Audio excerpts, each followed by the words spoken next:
Why is my Openclaw so stupid? How come everybody else's Openclaw is making $1 trillion and has officially autonomized my trillion, say, eight-figure dollar business and makes it so that I don't need to talk to my wife and I've automated my gym flow. I don't even need to go to the bathroom anymore.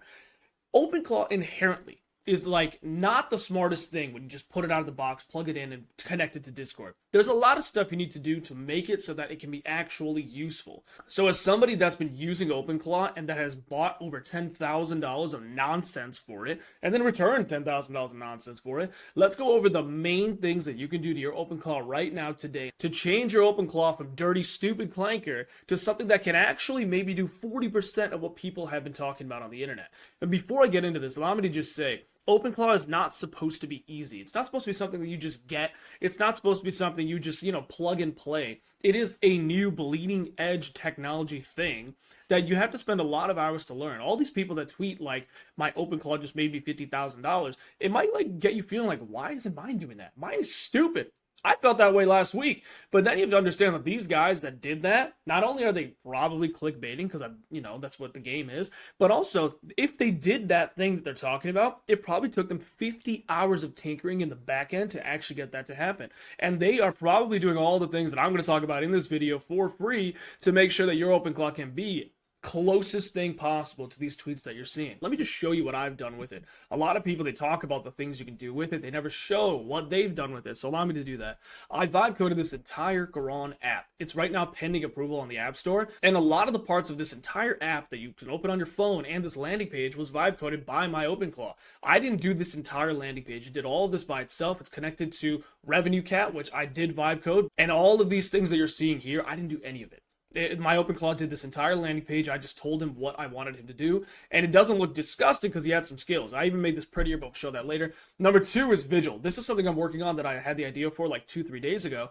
and it's not ready yet, but this entire UI, you can see it's much prettier than the other one because I installed some better skills onto the Openclaw, which we'll go into in this video, and you can see here that it's actually really pretty, and these AI-generated images down to the squares was done by both my Openclaws. And they generated these images with an API they had with Gemini, and then they plugged in these squares to show the UI of a smart camera. Every single thing here, this is even connected to Stripe, it actually works, and this was entirely done by my Openclaw. I didn't do any of this. And the third coolest thing, this was entirely done by my Openclaw over the course of 1 week for a Solana hackathon for up to $100,000 to whoever wins this.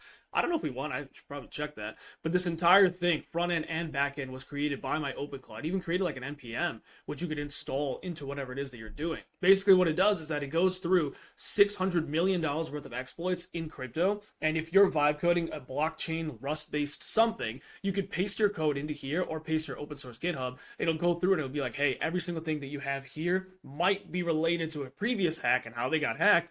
You might want to change this. So now you know I'm not full of shit, let's actually go into this. The best way for me to transmit this is this Notion page. So I had my Openclaw help me make this Notion page, and I basically asked it, all the stuff that we did this past week, because I installed 2 new ones, I was like, what have we done different than your default settings? Because clearly, your default settings aren't the greatest. Again, it's really, really good, but it can be much better. So let's go through one by one what I think the most important stuff is. Number 1 is your sole MD file. So when you're setting up Openclaw, you already go through who am I, what's my name, what do you want me to do, and all this other stuff. And once you do that, you may not actually touch that again, which is a problem. So you need to physically go into this sole MD file on the Mac Mini or whatever that you're running your Openclaw on, open it, read it, and see if it's actually what you want it to do. So right here, I made mine very Dark Souls-like. My guy's name was Midir, like Dark Eater Midir from Dark Souls, and I don't play Dark Souls anymore, but for me, this is really fun because I really love that game. And I made it so that it talks as if it's a Dark Souls character. But more importantly, I made sure that it knows what it shouldn't do, what it should do to avoid AI slop, never sound like ChatGPT. It shouldn't be annoying. It shouldn't be like, hey, I did this and not actually do it. I made sure that I put in there that it should confirm that it does stuff. It should test that it does stuff. It shouldn't be lying to me as AI often does and be like, hey, I did this, when in reality it didn't even do this. So go into your sole MD file and then go into Claude and talk to Claude and be like, hey, here's what I want my Openclaw to be able to do. I want him to sound like this. I never want him to do these things. And then have Claude write your MD file for you. Like I went through in this previous video where we installed the local LLM onto a big ass Mac Studio. In there, I talked to Claude for 10 minutes. I was like, I need to write the sole user identity and tools file for this new Openclaw. Can you help me do this? So the soul file is very important. Number one step, you're already doing it, but it could be so much better. You need to put every single thing in there and have Claude write it, an extensive document. Don't make it too long. And it should do all of these things or not do the things you want it to do. Number two is identity. If you're running multiple Openclaws, you need to have this locked in. If you don't, you're going to get cooked. And in this identity file, you basically tell your Openclaw, who are you? What do you do? What is your role in the system we've created? So for me, I have two Openclaws running. I have one on a Mac Mini, cheapest one possible, one on another Mac Mini, cheapest one possible. We'll go over why in another video. But basically, I told them, hey, Madir, Openclaw number one, you are the CEO. I need you to build stuff. You're running on Opus 4.6. That's the strongest model out there right now. Anything to do with building, you need to be doing that. You're in charge of everybody except me, and you only answer to me. Number two is Andre. Andre is running on Kimi K 2.5, which is a Chinese model that I recommend you guys use. It's actually really good. It's just a little slow, a little dumber than Opus 4.6, but it's still really, really good. And he is the third employee here. So basically, he does whatever Madir tells him to do. He has access to a bunch of APIs for image generation, video generation. His main skills are scouting. Like for me, it would be like, you should make a video on this. Or, hey, Madir, what do you think about this idea? Should I make a video on this? And it sounds so weird, but when they talk to each other and confer with each other, even if they have the same thought process, the output is so much better. That's the only reason I can think of having two Openclaws. Unless you're doing a lot of stuff, you might not need it. I truly don't think you need two. But if you're doing enough stuff, and you give your Openclaws enough stuff to do, it can actually be very, very beneficial to have more than one. Number four is the agents file. Again, this is another MD file that you should have Claude write for you, like I said before, but it does another set of rules and guidelines it follows that every single time it opens up, whether with a new session or you turn it back on or a gateway restarts, etc. It goes through this agents MD file and it reads, what should I be doing? What are my memories? What have we been working on? What am I good at? What should I look at before I do anything? What is the context of this situation? A bunch of other rules and guidelines that you need to talk to Claude, copy and paste into this MD file, and set again. Number five is memory. Memory really, really cooked me. There are a lot more complex systems that you can involve here, but the number one thing I just want you to know is that you should find much more complex systems. You can make a whole nother video on this. So automatically, your agent should be creating daily files of whatever they did that day. Sometimes it gets messed up. So you need to ask your Openclaw, be like, hey, yesterday, did you do a memory file for all the stuff that we worked on? Sometimes they just don't do it. So if your guy's having memory loss or amnesia like mine did, and it was so annoying, you need to make sure their memory system is as strong as possible. What is the best method for you? There's tens of hundreds of methods out there that people keep tweeting about. There's no one good system. If it's working, just don't touch it. That's why, don't touch it, bro. Don't forget if it's working. Number six is learnings. This is the most important thing. Create a new MD file called learnings or errors.md.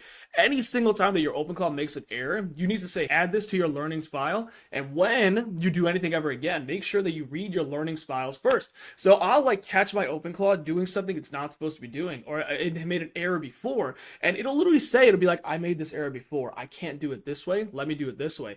And I'm like, good boy, good Clanker. You're doing something right here, right? So anytime live feed, it makes a mistake, whatever that mistake is, make sure that you add it to this file and have him log it, not only to the learnings, but to the daily memory as well. So that whenever you're doing something again and again, whatever that process is, it'll never make that mistake again, which is super important. Moving on, in my tools MD file, I say that I like using Todoist. We have access to Google Calendar. I like to use Notion for documents like this. We use Netlify. We don't use etc. Stuff like this, whenever it's supposed to do something, whether it's an API call or a tool, something like that, put it in there. Be like, you need to be using these tools because I like these tools, whatever those tools are. And then active tasks, whenever you're doing something, whether it's a cron or it's something you need to be doing daily or it's something that you just do often, add it to another MD file for active tasks, just so it remembers it. So for example, I just created something yesterday, which is a cron that runs every 3 days. Basically, my two Openclaws generate an audio with a different API, then they generate an image, and then they add the audio to the image, then they loop it for an hour, then they post it to YouTube. So I said, hey, make an MD file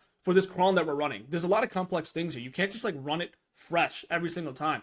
Make this file, and every time you run this cron, access this file for this cron. And this way, it actually worked. I'll post a video about that later. It's so good. And then the heartbeat file, this is the thing that runs periodically. This is how your agent becomes proactive. If you're seeing all these things where it's like, in my sleep it does this, or in my sleep it does this, part of it is this heartbeat.md if it's not running in a cron. So basically, you make this say, hey, every 30 minutes, every 60 minutes, 45 minutes, when it does its heartbeat check, you can change it if you want, do this. It's separate from crons. If you're doing something simple, add it to the heartbeat.md file, like checking emails or something. If you're doing something complex like the YouTube thing, obviously make it its own cron. Do not put this in one thing, because every single time it does this heartbeat, whether it's 15, 30, 45 minutes, if it has to read excessive amounts of files, it might lag, it might run into problems. But this is the proactive part. This is how you make it do things when you're not looking, in addition to crons. Number 9 is skills. Skills are cracked. It's the difference between a really AI slop landing page and a really, really good animated UI, UX experience like I just showed you. Go to here, skills.sh, and just go shopping for skills. Any skill that you need, you should be downloading skills, because if you don't, it's just going to be using the base knowledge that Opus 4.6 or whatever model that you're running has to do stuff. But it needs to hone in. It needs to be like, don't ever use the purple gradient. Don't ever use AI slop words. Don't ever use M dashes. When you're making UIs, animate them. Whatever these skills are for specific things. So go here, go to this website, go shopping, add them, and then add them to a list of all the accessible skills that you have. And then number 10, I made a video about this before. I'll make another one soon because I just got these things in the mail recently. But basically, if you're running a multi-agent setup, like I mentioned before, make sure that you're running two things that complement each other. So one of them is the CMO. Write that into his MD files. The other one is a CEO. Write that into his MD files. Whatever it is, make sure they understand that there is a hierarchy involved and they need to be talking to each other to do one thing. Whatever that one thing is or two things is, make sure it's known in their files as well. For me, it's creating better content like this. So this Notion script was created by my Openclaw 1 and was helped with by my Openclaw 2. For example, Andre of Astora, if you know, you know, that's running KimiK 2.5, the second Openclaw, never pushes stuff to the main GitHub. Only Madeir does that, because KimiK 2.5, although it's great, is dumber than Opus. So I don't want any mistakes to be made by Andre by pushing stuff to main. It only ever pushes stuff to different branches of the GitHub of whatever thing that I'm working on. And security, a lot of people talk about, oh, you're going to get hacked. You're running on a VM, a VPS, whatever, you're going to get hacked. Unless you're stupid, you should not be running into these problems. My guy has my credit card. He has every single API key that I've given him. He has a lot of other stuff he shouldn't have. He has some personal information, not all of it, of course. Don't give him your social security number. That could get hacked. But I've never ran into a problem where he like gets hacked. Unless you're making your guy do stupid stuff and you don't set up basic guidelines, it won't get hacked. It's not going to run into a problem. But just make sure you have very simple, normal rules set in place. So if you're using API keys and you're doing something on GitHub that's open source, you have to tell them, hey, I'm giving you an API key. Store it securely, store it locally on your Mac Mini if you want, and make sure this is something that never gets shared anywhere else. You can also add it to a .anv file, which is what they already do, to make sure that that doesn't happen either. So you need to tell them, hey, if I send you any link, don't just do it. You need to read the entire thing, see if it's risky or if there's any security issues, then do that thing. So for the update for GitHub, whenever you like paste it in there, tell it to update it, it should say and confirm with you, I just read everything here. There's no prompt injection. It's not asking for my secret keys. Okay, fine, I'll update it. Don't just say update it. It should know that I need to check stuff before actually doing that. And then subagents. Subagents are important. If you're running Opus 4.6, it can run up to 8 subagents, I'm pretty sure. So in your MD files, make sure you say, use subagents when needed. Do not ever only do everything by yourself. And number 12 is just reminding you, I'm not talking out of my ass. I kind of know what I'm doing here. I think I've had like 100+ hours in Openclaw over the past month. I've made so many mistakes and I've got so pissed at these clankers that I'm like, I need to make this video to make sure that no one else goes through what I went through. But yeah, I hope this helps. So basically, your Openclaw can be something really, really good, and it will be technology that changes the world. No joke if it hasn't already. But out the box, it's a dirty, stupid clanker, and you need to tell it how to be better. Because you don't just give it keys to everything and you say, hey, go make me $1 trillion company like all these tweets that you're seeing. That's just not how it works. You need to treat it as if it's a number one, day one employee, and you're training it every single day on what to do, what not to do. Here's access to this. I'm taking away access from this. You need to do it like this. Here's a guideline to do the specific thing that I want you to do every month. Whatever it is, don't just think out the box, it's going to be so good, it's going to change my life, it's going to be amazing. It kind of will, but you need to be installing and you need to be teaching it things as you go to make it as good as possible. So if this video helped, follow me on Twitter. Like I said before, I'm trying to get 50,000 subs on YouTube. I only have 1,500, so we're really far away from that goal. If this helps, I made so many videos on Openclaw. Go check those out from like a month ago. And I'm going to continue to make one. The next one is why I chose to get rid of my Mac Studio and to do 2 Mac Minis instead.